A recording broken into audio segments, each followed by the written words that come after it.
Are you ready to step into what you can control? Today, I am talking all about you, what you can do, and how you can see a change in your employee by you taking action. First off, let me just say, I just got off a dynamite interview with a Minnesota celebrity, and that podcast episode is going to air in a few weeks. While in that interview, we really got talking about daily actions you can take to see a change. Now, when I talk about daily actions, I really think about like people who want to lose weight. They're like, I'm going to drink so much water a day, and I'm going to get so much rest a day, and I'm going to exercise for so much time a week. And then they do that every single day, even though they don't see the scale change, right? There is a way for you to do that in your workplace culture. There is a way for you to commit to little actions each day for you to see a shift.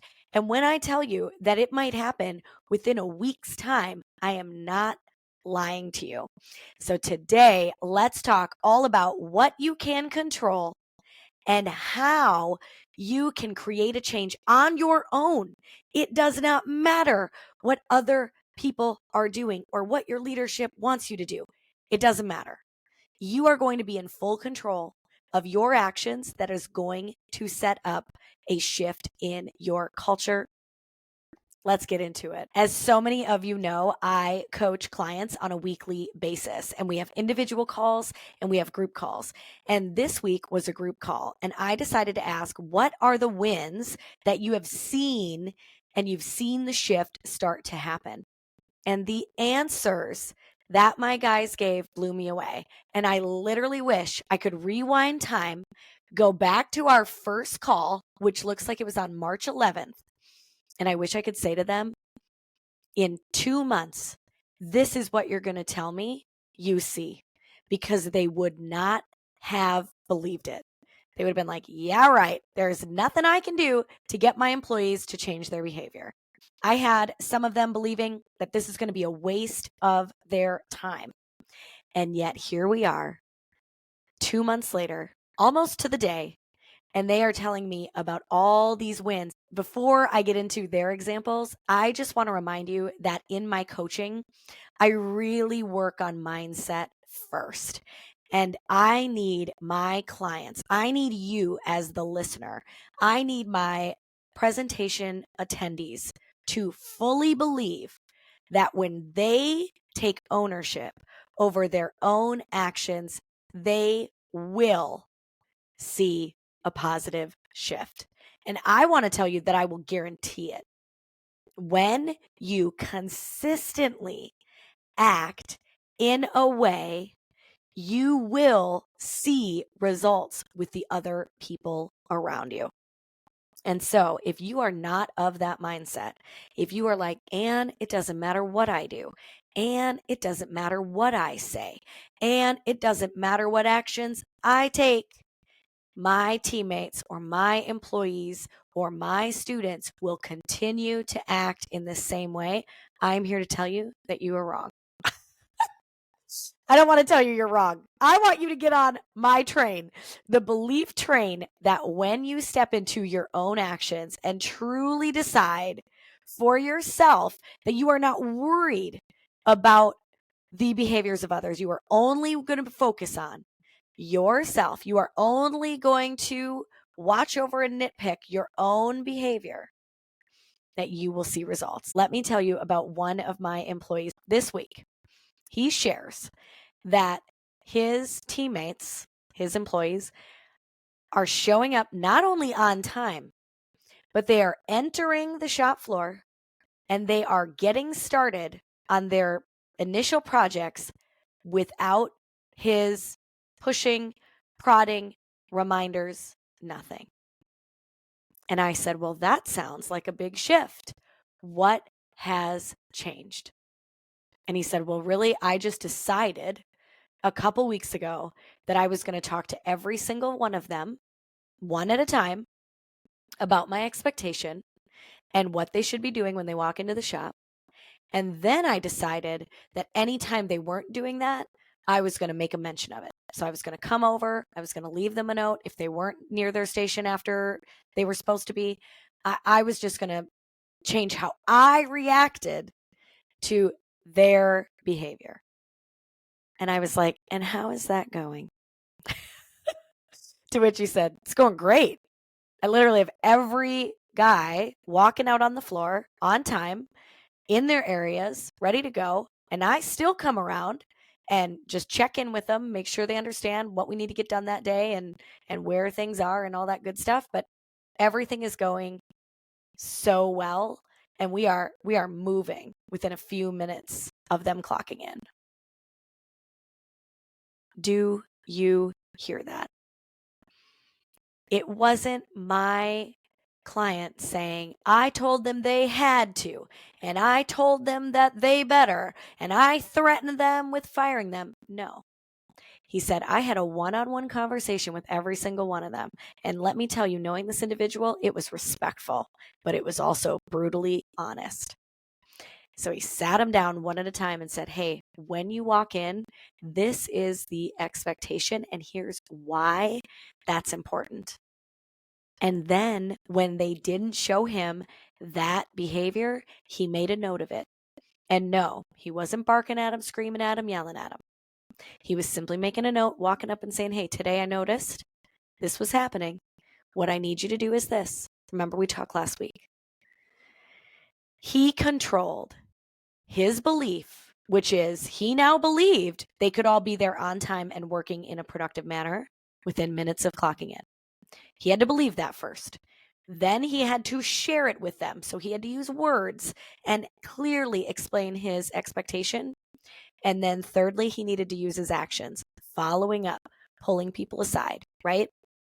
Also modeling himself of being on time and being productive. I could not be prouder, because this is the example that I want all of you to go, what is my problem? Like this one is entry time in the shop and then productivity time, right? What is it that I need to now believe, and that I need to have some words, some clear communication with these individuals, and what actions do I need to put into place so that this behavior can change? Now, we can't control when they decide to show up on time and be productive. We can only control what we say to them, how we set them up for success, and how we act and react. And so this is such a beautiful example of whatever problem you have with staff or your team or your students or your players. You got to call it out. Think about, what do you believe? What do you need them believing? And then clearly communicate, and then get behind your actions. I'm going to give you another one because I was so excited about this one too. I work with an organization or a company that is expanding, and one of their newly acquired shops has decided to do a mass hire. So they are massively hiring a lot of people. So they are having new people show up often, and they have to get them trained in and get them working effectively. So this manager that I work with said, okay, I sat down all my new hires and I gave them the expectations of when they should be at work, what they should do after they clock in, what they should do before they clock in, like take care of bathrooms, take care of turning your phone off, take care of getting your uniform on. All of that should be done before you clock in. Then once they clock in, how they should enter the shop, what they should do to look for their jobs, how they should get started and be productive, right? And he said, I was really clear, Anne, and I'm so grateful for this training, because I realized the more clear I am, the more respectful I am being for them working here. And he said, I set them all up, and man, they're on fire, Anne. He said, this group of employees, they are coming in, they are working hard, they are on time, they are out producing some of our other employees. And he said, so now he came to a coaching call a couple weeks ago, and he said, so now I got a problem. I got these older employees who are not doing what I need them to do. And they're not modeling hard work and productivity and efficiency to the new guys. But the new guys aren't even watching the old guys. They're just getting started. They're getting going. They're cruising in. And they are outperforming my old crew. And so him and I had a great conversation about, all right, so first off, let's celebrate these new people. Let's make sure they feel appreciated. Let's make sure they understand that what they are doing is exactly what you are looking for, right? And remind them that they get a review in 6 months where everybody else gets a yearly review. So really pump those people up. And I said, now let's talk about this other crew. When the other crew started, what were their expectations? And my client just smiled and he's like, good question. We've had a lot of changes, right? They had been acquired by a new business.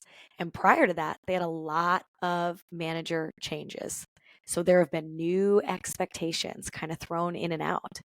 And when that happens, let me tell you, when that happens, that there are new expectations, switched out expectations over time, people stop caring what the expectations are because they believe they will change soon enough. So they don't get on board, they don't get bought in, and they don't take action on those new expectations. Unless there is an event that causes them to realize that they need to buy into these new expectations. And so my client and I had talked about it. And he said, you know what? I think I'm going to sit all of my guys down, the whole crew, the old crew, and I'm going to share with them what I shared with the new guys of what the expectations are.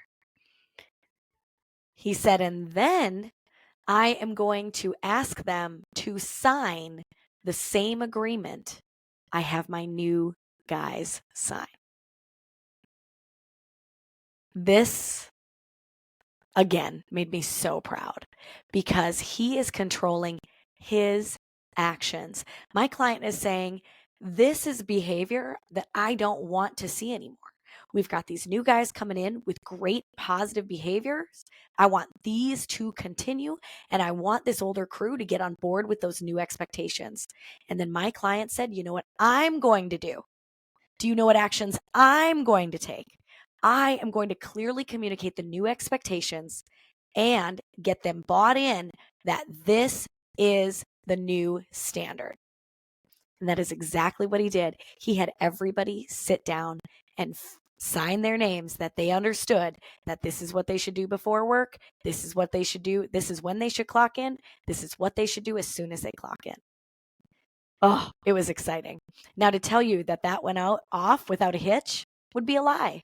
So let me tell you what happened when my client brought this to his group, his team of old crew employees. One of them refused to sign. He said, absolutely not. That I am not on board with those new expectations. And my client said, let's have a conversation about it. So later in the day, they waited, which can we just give a round of applause to my client who gave space when someone was emotionally connected to that situation. So he gave space. At the end of the day, right before this gentleman checked out or punched out, he said, hey, let's have a conversation about that expectation list. And he said, what questions do you have about this list? And his employee said, I don't like this. I don't like this. I don't like this. And my client said, I understand that this seems new, but these are really the expectations I've had for you since I've been in this role for the last couple years.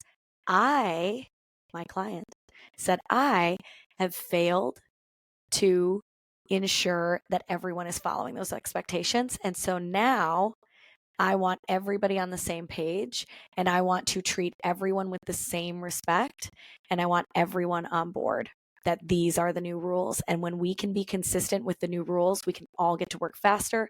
We can all be confident in how to act at work. And guess what?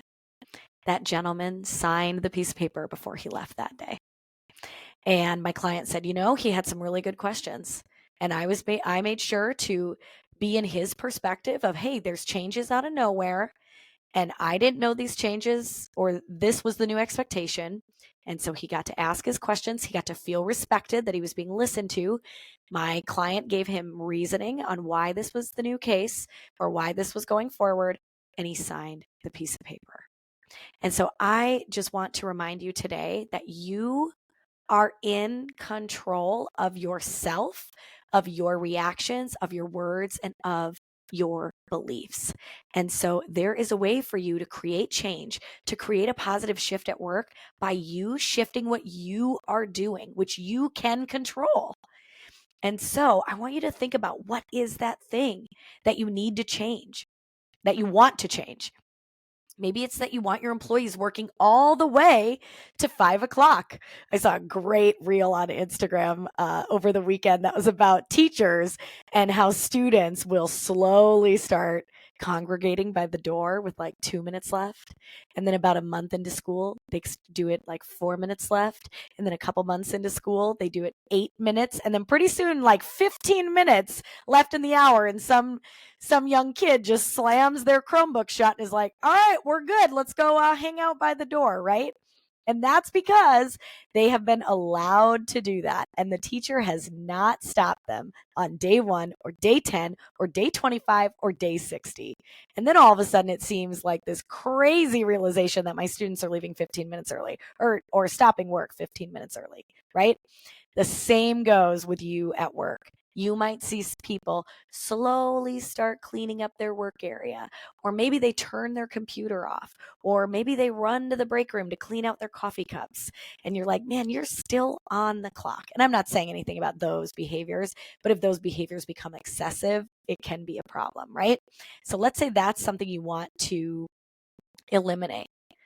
What are you doing? What are you saying? And what are you yourself modeling to show them what you expect for them up until 5 o'clock? Right? And make sure you are having these conversations. Now, so often, and I know you've heard this, if you are an avid podcast listener of mine, you know that I've said this before. But sometimes we think we've said things over and over and over, but really we've just thought them. We've just thought them over and over and over. And maybe we've said it once or twice at a staff meeting that I need you to work all the way up till the 5 o'clock bell or the 5 o'clock on the time clock or whatever it is. Maybe we feel like we've said it a ton of times, but in reality, we probably haven't. And if you are seeing this problem this week and you have a staff meeting on Wednesday, I want you on Wednesday walking into the staff meeting and saying, hey, something I've noticed is for the last 30 minutes of work, people are starting to slowly shut down, and there is still time for us to be productive and get orders out. So what I expect to see is that you are working up until 4:50, and then I understand that it might take 10 minutes to wrap up an email, organize your desk, and get ready to clock out. But I do expect to see you working and getting as many orders out through 4:50 as we can. Does anybody have any questions about that? Great. I'll expect to see that this week. A week later, you are going to comment on that exact same expectation. And it could go one of 4 ways, right? It could be, wow, last week I asked everybody to stay productive till 4:50, and I have seen every single one of you do that for the last 5 days. And I just want to tell you, I really appreciate that. Our productivity is up, our efficiency is up. We've been able to get out more orders. I just really want you to know that I've noticed that you took that and you've held yourselves accountable, and I appreciate that. It might also go, a week ago, I mentioned that I need everybody working till 4:50. And in the last week, I've still seen so many people kind of wrapping up their workday at 4:30. So I just want to remind you that the expectation is 4:50. So if you need to clean up your desk and go rinse out your coffee cup, do that between 4:50 and 5 o'clock. But stay at your workstation and stay engaged with the orders coming in until 4:50. Thanks so much. You might also say something like, hey, last week I asked you to make sure that you are staying productive and getting orders completed through 4:50. I've seen a few of you do that. So thank you so much to Dan and Joe and Rita. I appreciate you. I need everybody on board with that. And the reason for that is we can be more productive if we stay engaged through 4:50. So I'm going to ask again. I just want to reiterate that the expectation is that you are continuing to work until 4:50. Does anybody have any questions, or did you recognize, in the last week, if something's getting in your way of doing that, right? Open the door to conversation and then say, okay, great. So I will expect to see everybody at 4:50. Week 3, you're going to do the same thing. Week 4, you're going to do the same thing. And even if it's just you appreciating,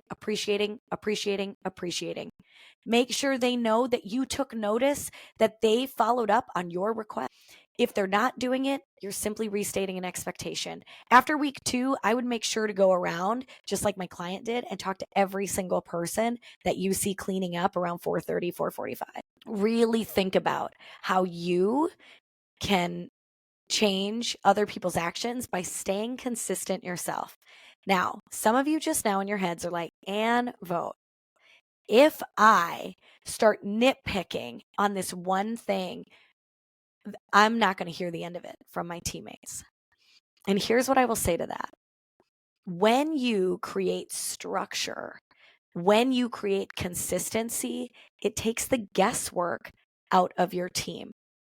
And you failing to follow up on an expectation that you have also tells your team it's not important.